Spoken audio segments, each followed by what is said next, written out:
नमस्कार, मैं हूं श्री नारायण तिवारी और आप देख रहे हैं नेशनल न्यूज। राष्ट्रवादी कांग्रेस पार्टी के सर्वेसर्वा शरद पवार के नाराज होने की खबर चर्चा में है। शरद पवार जी नाराज हैं मुख्यमंत्री उद्धव ठाकरे से, ऐसी खबर सोशल मीडिया पर घूम रही है। सच क्या है ये पता नहीं, लेकिन ये खबर ये जो आ रही है वो ये आ रही है कि शरद पवार जी का मानना है उद्धव ठाकरे जी को औरंगाबाद की सभा में, जहां पर राव साहब दानवे बैठे थे, वहां पर भावी सहकारी के बारे में क्यों बयान दे दिया। जब सब कुछ शांत चल रहा था तो उन्हें इस समय ऐसे बयान दे करके सरकार को अस्थिर करने काम नहीं करना चाहिए था। उद्धव ठाकरे जी के पास बताते हैं कि इसके बाद शिवसेना के चाणक्य, शिवसेना के प्रवक्ता संजय राउत गए, काफ़ी लंबी बातचीत हुई। इसके बाद जब बाहर निकले हैं, मीडिया ने उनसे सवाल किया है तो उन्होंने कहा गणपति बप्पा मोरया का दर्शन करने आए हैं और कुछ नहीं। और उन्होंने ये भी कह दिया कि अगर चर्चा हुई भी है कुछ अगर, तो वो मीडिया के सामने बताने के लिए नहीं है। एक बात तो पक्का है कि संजय राउत जो कह रहे हैं कि मीडिया के सामने बताने लायक नहीं है, मीडिया से बात नहीं की जा सकती। जब मुझसे पूछा गया कि क्या शरद पवार नाराज हैं, शरद पवार जी की नाराजगी के बारे में उद्धव ठाकरे जी से बात हुई, उन्होंने कहा कि शरद पवार नाराज हैं, इस बारे में कोई बातचीत नहीं हुई है। मतलब एक संकेत दे दिया कि शरद पवार नाराज हैं, ये तो उन्होंने मान लिया, बात नहीं हुई है ये अलग बात है।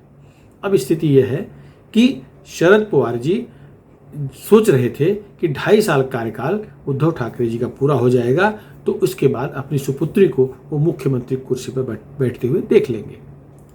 चर्चा थी कि ये सरकार ही गठित इस रूप में हुई थी कि 2.5 साल का मुख्यमंत्री उद्धव ठाकरे को दे दिया जाए कार्यकाल और शेष कार्यकाल 2.5 साल उनकी सुपुत्री या राष्ट्रवादी कांग्रेस पार्टी को मिलेगा। इसके राष्ट्रवादी कांग्रेस तय करना किसे मुख्यमंत्री बनाएंगे। ये आज की बात नहीं, पुरानी बात है।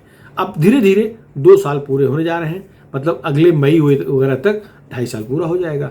अब इन्हें धीरे धीरे उद्धव ठाकरे जी से पूरी सत्ता स्थानांतरित करने की कोशिश जारी थी। शरद पवार जी जो जिस तरह से गतिविधि दिखा रहे हैं, जिस तरह से काम कर रहे हैं, जिस तरह से पार्टी को मजबूत कर रहे हैं, जिस तरह से राज्य में प्रचार कर रहे हैं, घूम रहे हैं, टहल रहे हैं, पार्टी को मजबूत कर रहे हैं, उससे स्पष्ट है शरद पवार जी हवा में नहीं, पूरा जमीनी सोच के लिए, जमीन पर मजबूती प्रदान करने के लिए वो काम कर रहे हैं।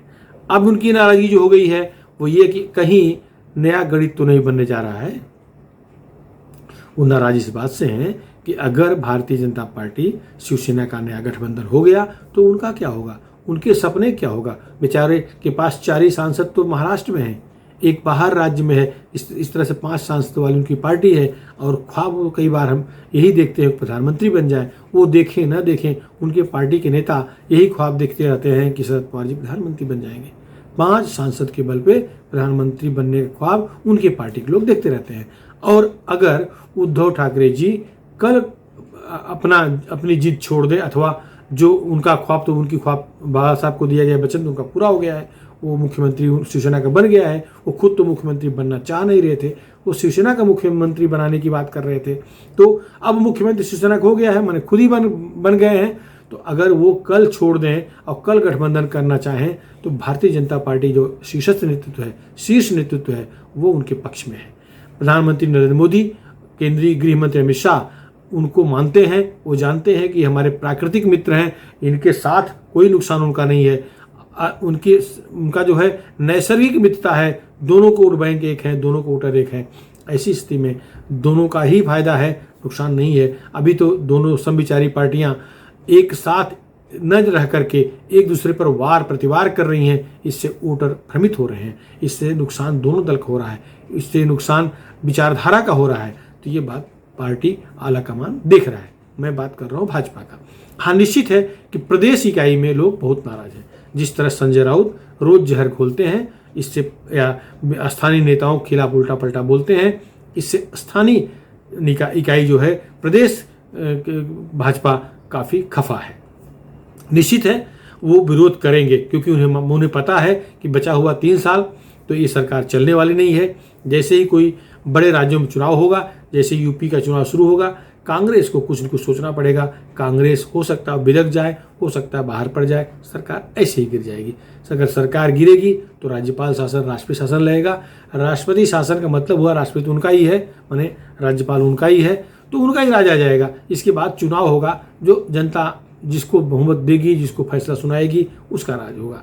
तो अब भाजपा स्थानीय इकाई गठबंधन के पक्ष में बहुत है, ऐसा नहीं लग रहा है। चंद्रकांत दादा पाटिल का भी संकेत लगभग यही है। राम कदम जो भाजपा के प्रवक्ता हैं, उनका भी मानना यही है। और देवेंद्र फडणवीस ने भी अभी तक स्पष्ट रूप से एक बार भी नहीं कहा कि गठबंधन के पक्ष में है। उन्होंने कहा कि समय बताएगा, जो होना होगा वो समय तय करेगा। वैसे समविचारी पार्टी होने के कारण शिवसेना के लोग उद्धव ठाकरे जी के संकेत के बाद, उद्धव ठाकरे ने जो संकेत दिया कि भावी सहयोगी अगर उनके साथ आते हैं तो भावी सहयोगी, औरंगाबाद की बात कर रहा हूं, तो उससे शिवसैनिकों में जरूर खुशियां छाई हुई हैं। शिवसैनिक प्रसन्न हैं। उन्हें ऐसा लगता है कि आपस में टकराव होगा तो जितनी कारपोरेशन उनके पास है उसमें से 99% कारपोरेशन हाथ से चली जाएगी। बीएमसी चली जाएगी, ठाणे कारपोरेशन चला जाएगा, कल्याण चला जाएगा, पूना चला जाएगा। जितनी महानगर पालिका उनके पास आज हैं वो हाथ से निकल जाएंगे। और बीएमसी हाथ से गई तो शिवसेना का जो मेरुदंड है वो कमजोर हो जाएगा, ऐसा राजनीतिक विश्लेषकों का मानना है। शिवसेना भी चाह रही है गठबंधन हो जाए, और शिवसैनिक जो आम शिवसैनिक हैं वो बहुत ही प्रसन्न है। वो यही चाहते हैं कि भाजपा शिवसेना एक साथ रहें, और इससे उनको चुनाव लड़ना आसान होगा, इससे उनको मतदाताओं को खींचना आसान होगा। और राष्ट्रवादी के लिए काम करना उनको मुश्किल जा रहा है, क्योंकि राष्ट्रवादी के लोग शिवसैनिकों को तोड़ रहे हैं, उनको अपनी तरफ खींच रहे हैं, प्रलोभन दे रहे हैं अथवा उन्हें प्रताड़ित कर रहे हैं। ये शिवसेना के विधायक प्रताप सरनाईक ने इस बात को मुख्यमंत्री उद्धव ठाकरे के पत्र लिख करके बाकायदे कहा था। और आपको याद होगा उनका कहना था कि अगर भाजपा के साथ जाने में ही भलाई है, क्योंकि केंद्रीय एजेंसियां भाजपा के हाथ में है, भाजपा मतलब केंद्र सरकार के हाथ में है, तो वो शिवसैनिकों को परेशान कर रही हैं। उन्हें खुद ईडी से परेशानी हुई थी, वो खुद अंदर बाहर हुए थे बेचारे। ऐसे अनिल परब हैं, ऐसे बहुत सारे नेता हैं शिवसेना के जिन पर कि केंद्रीय एजेंसियां नजर गड़ाए हुई हैं, परेशान कर रही हैं। सबके सामने गिरफ्तारी का भय खड़ा हुआ है, गिरफ्तारी हो, दंडित हो, ऐसा डर बना हुआ है। तो भारतीय जनता पार्टी के स्थानीय इकाई की तरफ से भी तो कोई संकेत नहीं है कि गठबंधन होगा, लेकिन केंद्रीय नेतृत्व इस बात को लेकर के जरूर सोच रहा है कि अगर गठबंधन होता है तो हिंदुत्व विचारधारा मजबूत होगी। आपसी टकराव से विचारधारा का नुकसान हो रहा था, इसको लेकर के केंद्रीय नेतृत्व, इवन जेपी नड्डा भी इस बारे में, जो भाजपा के राष्ट्रीय अध्यक्ष हैं, वो भी इस बारे में गंभीर हैं कि अगर शिवसेना भाजपा एक साथ हो जाएंगे तो जैसा भी होगा हो जाएंगे तो हिंदुत्व विचारधारा का फायदा होगा। राज्य में, महाराष्ट्र में वो मजबूत होगा। स्वर्गीय बाला साहब ठाकरे की जो इच्छा थी वो यही थी कि हिंदुत्व मजबूत हो, और वो अभी नहीं हो रहा है। हिंदुत्व का नुकसान हो रहा है, हिंदुत्व की मजबूती का नुकसान हो रहा है, सनातन का नुकसान हो रहा है, ऐसा भाजपा का केंद्रीय नेतृत्व मान रहा है। इस समय मुझे लग रहा है, जैसा कि देवेंद्र फडणवीस ने भी कहा था, इस समय उद्धव ठाकरे पर कोई भयानक दबाव है। वो राष्ट्रवादी कांग्रेस पार्टी की तरफ सोच सकता है, वो कांग्रेस की तरफ सोच सकता है, पार्टी के अंदर के लोग भी उन पर दबाव बना रहे होंगे, क्योंकि सब भी मान रहे हैं कि असहज मैत्री है, असहज दोस्ती है, ये लंबा तक टिकेगी नहीं, चुनाव में काफ़ी भद हो सकती है। खैर, अभी शरद पवार जी नाराज हैं, उनकी नाराजगी कहाँ तक जाएगी, किस लिमिट तक जाएगी, ये अभी कहना मुश्किल है। वैसे एक बार पहली बार नाराज हुए ऐसा नहीं है। 8 जून को जब मुख्यमंत्री उद्धव ठाकरे प्रधानमंत्री से मिलने दिल्ली गए थे, उसके बाद जब लौटे हैं तब भी नाराज हो गए थे। खैर, उस समय भी मनाने का काम यही अपने शिवसेना के प्रवक्ता संजय राउत ने किया था। शरद पवार और उद्धव ठाकरे के यहाँ मिलजुल करके जो नाराजगी दूर करने का काम है उन्होंने किया था। अभी भी सक्रिय हो गए हैं संजय राउत। हो सकता है ये भी मामला सुलझ जाए, लेकिन अगर दूध में जब क्षार पड़ जाता है, दूध में जब नींबू गार उठता है, तो कितना दिन तक दूध सुरक्षित रहेगा, दूध का फटना तय है। अब ये दिख भी रहा है उद्धव ठाकरे जी के वक्तव्य से, यही लग रहा है कि अब वो भी मन बना चुके हैं कि ये राष्ट्रवादी और कांग्रेस का जो झंझट है उससे पार पाना है, उसे निपटना है, उसे हट जाना है। क्या होगा, जो होगा सो होगा, ऐसा वो मान के चल रहे हैं, ऐसा दिख रहा है। फिलहाल इस मुद्दे पर इतना ही। आपको क्या लगता है, क्या उद्धव ठाकरे एक कठोर फैसला लेने जा रहे हैं? क्या उद्धव ठाकरे जी ये इस सरकार को, इन दोनों साथियों को छोड़ करके भारतीय जनता पार्टी से संबंध बनाने जा रहे हैं? आपको जो लगे अपनी राय हमारे चैनल के कमेंट बॉक्स में जरूर दें।